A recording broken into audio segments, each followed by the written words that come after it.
I'm Patrick Lancaster. Just hours ago, a major Russian drone strike hit the center of Kiev, and we can see some of the ensuing panic happening here.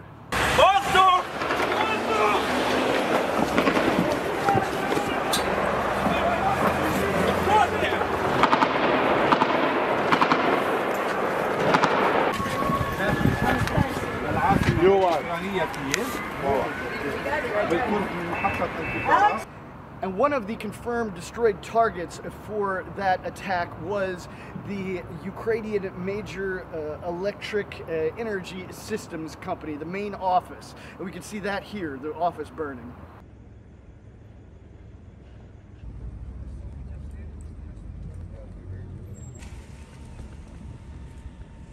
And now, during the aftermath of these attacks, Ukrainian forces are displaying some pieces of the Russian drones that say different things on it, one of which is za Belgorod, or for Belgorod, which can be understood as the Russian forces writing on the drone, "This is payback for you hitting Belgorod." Now, we've come to Belgorod to see some of the devastation and damage that has happened to civilian buildings here, and show you what is the real situation on the ground, because Western mainstream media won't show you this side. They won't show you how cities inside Russia are being hit by Ukrainian attacks. They only show you the half that benefits the Ukrainian side. But somebody needs to be showing what's happening on this side as well. So we're here, we made a poll, we asked you if you wanted to see some information here. Over 15,000 people voted yes for us to come here and do these reports. So we're here because you are our bosses. You're the ones we report to, because we're independent crowdfunded journalists. We're only able to do this with your support, and that's why you can support our work with the link on the screen or in the description. And one side note, I want to make a comment, and I'm going to thank everyone for their well wishes for my wife, who has been in the hospital. Big thanks for that. Hopefully she'll be coming home from the hospital soon. There's still some questions involved, but we're here on the ground reporting because it needs to happen. So as you can see, this impact behind me was hit by a Ukrainian rocket on Friday, the 14th, is what we're told. We're here to see what the situation is. We're going to take a closer look. There's two impacts here, it seems, and we're going to show you exactly what the story is here and talk to some of the locals that live here just to see what's really happening. So there's a lot more to come. This is just our first report here in Belgorod, and there's a lot more to come here and across the front line.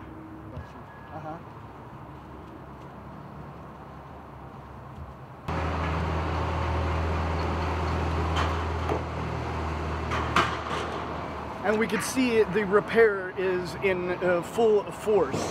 Russian forces are doing their best to repair this impact site as all the others across this city and this region.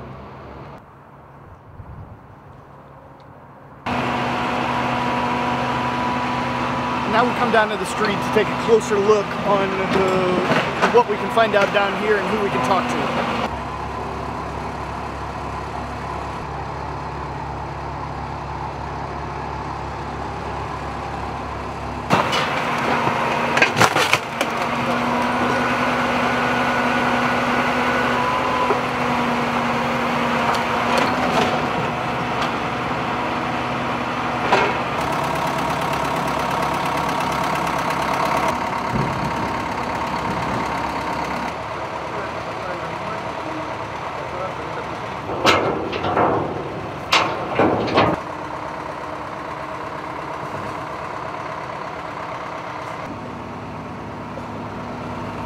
And we can see the building right next to the apartment building, which was also damaged by shrapnel, is a fairly popular Russian food market. Здравствуйте. Здравствуйте. Можно сказать, что произошло здесь? Ну, что здесь произошло? Я, например, находясь у себя в квартире, просто услышала хлопок. И похоже, что это все-таки был ракетный удар, но не в самом прямом понимании, как я понимаю. Я не военный человек, мне объяснили, что это просто какой-то осколок, кусок, скажем так, ракеты какой-то, да, попал вот в крышу этого дома. Легкое такое попадание. Что не целый ракет? Нет, не целое. То есть ПВО работает на высшем уровне, и Белгород абсолютно со всех сторон защищен. Что ни на есть. Мы слышим хлопки, мы слышим, есть такие какие-то в воздухе хлопки, но ПВО работает отменно. Отменно. В принципе, вы думали, это как Россия ПВО именно стреляет украинские ракеты и попал на небо, ну, да? Я думаю, да, что это украинские ракеты, явно не белгородские, по себе стреляют, поэтому это, ну, я предполагаю, что это Украина.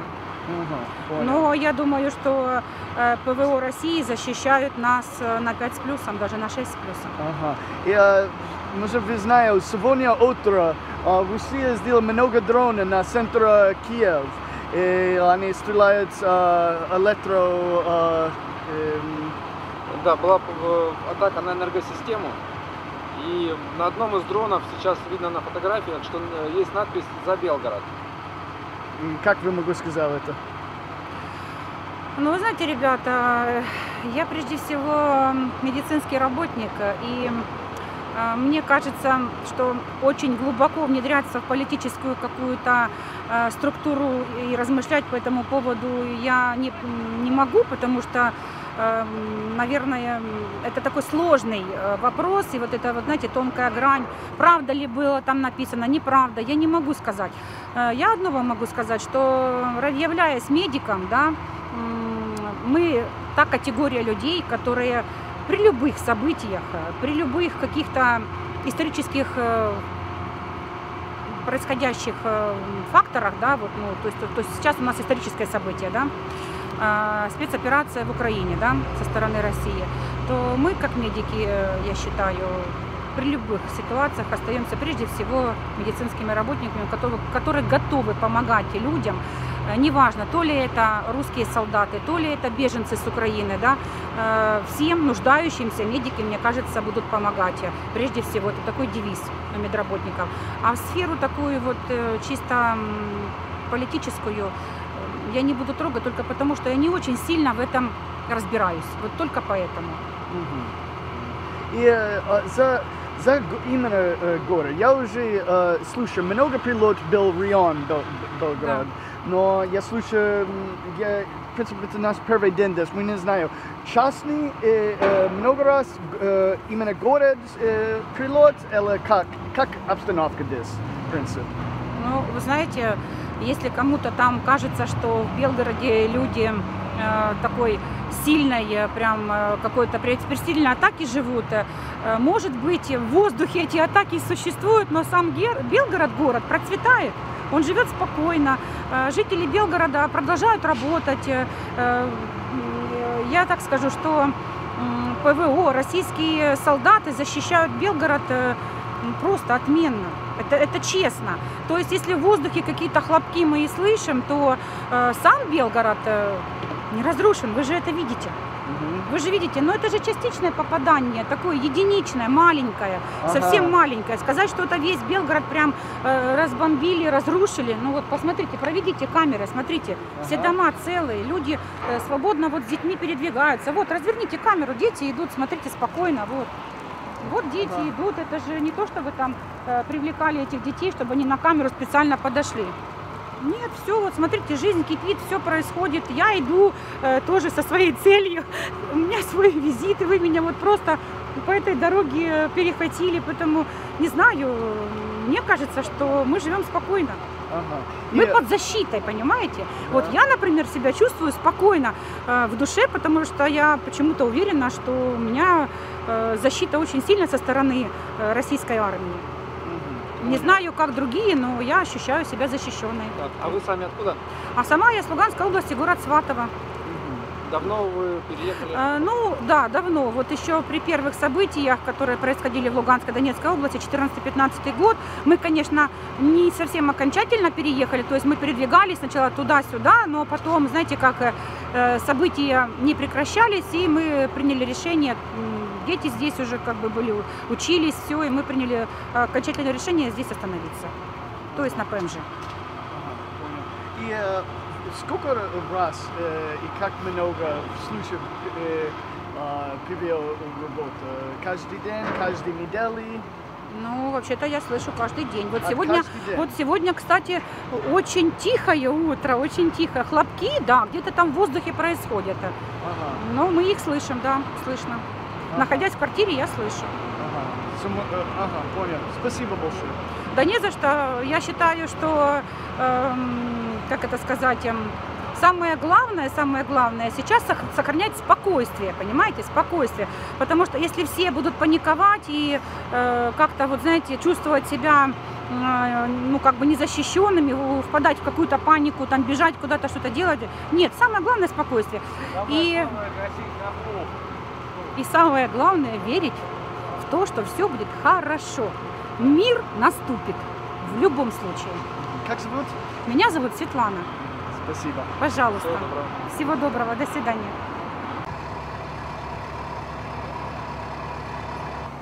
And we're going to put a little disclaimer in here. A lot of times when some footage that's comes out on the internet about this war, especially on the Ukrainian side, does sometimes turn out to be fake. So we're thinking this message that was supposedly written on the drones is accurate, purportedly, to the best of our knowledge. Мы журналисты, можем вопрос пару слов? Что ты сказал? Что произошло там? Дом взорвали. Ага. Как и когда?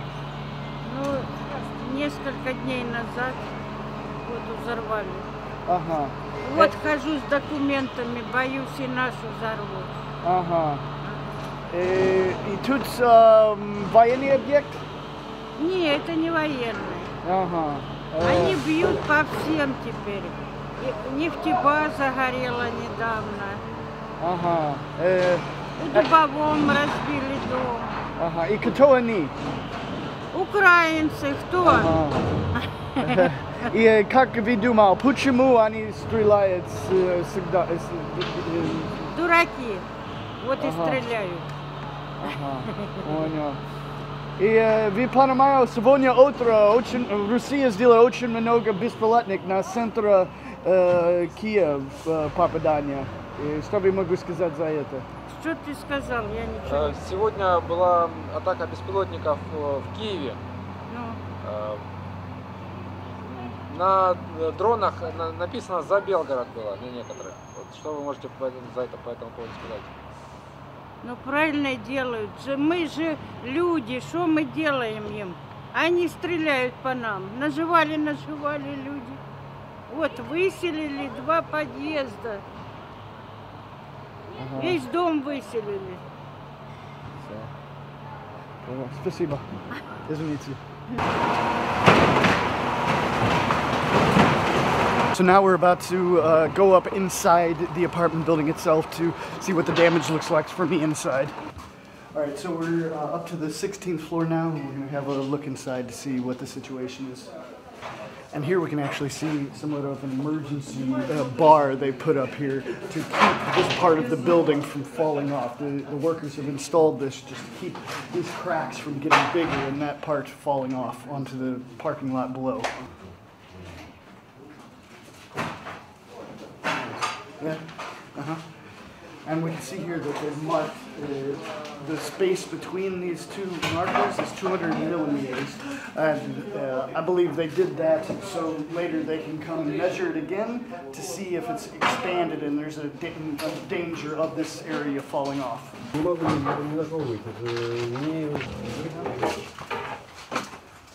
we can see this room was completely destroyed when the roof fell in on it.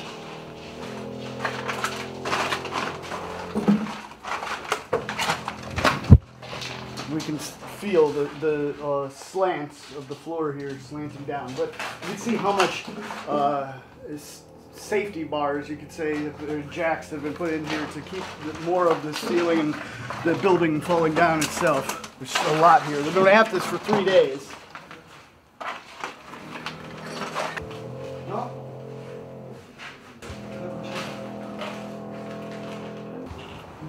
And now we're headed up to the roof itself. Значит, отсюда мы запитываем. Да.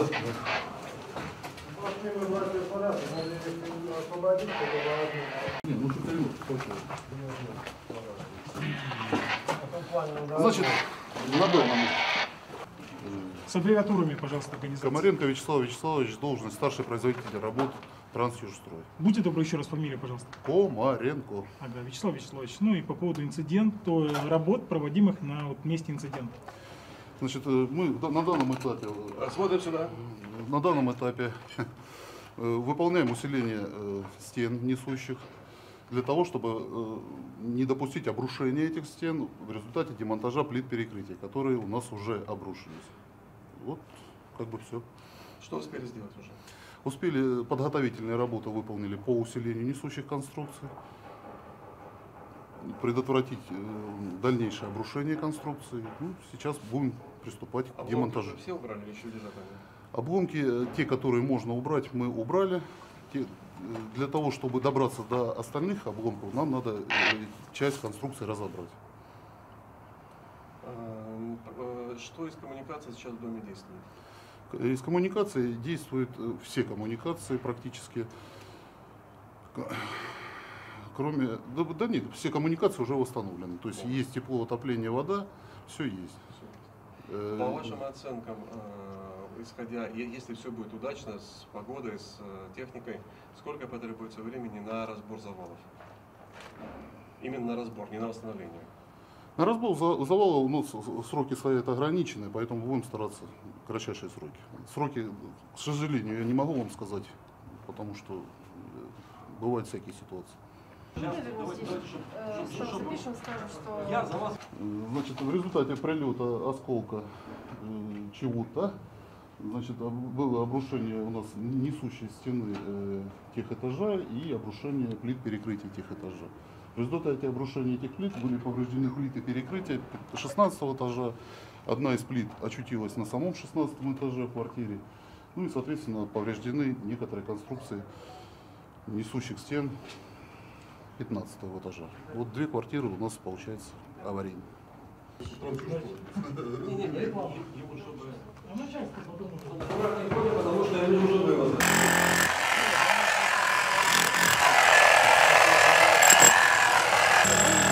Сейчас они будут... Демонтаж плит перекрытия.